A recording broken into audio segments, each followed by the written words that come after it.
Hello guys, स्वागत है आज के ब्लॉग में। आज बने પાલક પકોડા. આજે બને છે પાલક પકોડા। તો ગાઈસ देखो बताई दूँ, तैयारी पूरी पालक कापीને મૂકી દીધું है, આ એક્સ્ટ્રાથી બચી ગઈ है। અહીંયા શેફ તૈયાર થઈ ગયો है, પેન લઈને તેલ વેલ લઈને કઢીની રેસીપી યુટ્યુબ પરથી જોઈ લીધી है, બધું રેડી। પાઉં છો, પાવ તો બતા, પોચા પોચા પાવ निकाल जल्दी।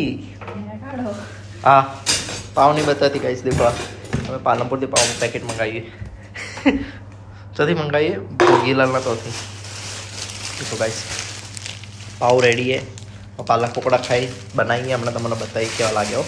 तो गाइस मारी मेहनत रंग लाई दी थी। देखो मैं बनाई दी थी पालक पकोड़ा की कड़ी एक्ઝેક્ટ पालनपुर जेवी भाई, एकदम परफेक्ट चकाचक। आप पालनपुर की लारी હવે बनाई को मुझे पकोड़ा तड़वाना, पकोड़ा तो मैं फर्स्ट क्लास तड़ी नाखूंगा आज। बाकी कड़ी तो परफेक्ट बनेगी, खावा तो आवजो भाई कोक दाड़ो दुबई में। तो गाइस पालक पकोड़ा तो बनी गया है जोरदार, एटला बनाया थे ब्लॉग बनाने भूली गयो खावा खान। चलो क्या बना जो है चला रे चला आले 10 मोदी 8 तारे 10 मोदी 100 पी दीदा कड़ी पालक पकोड़ा तारक मेहता। पालनपुर नहीं याद आएगी फरी थी।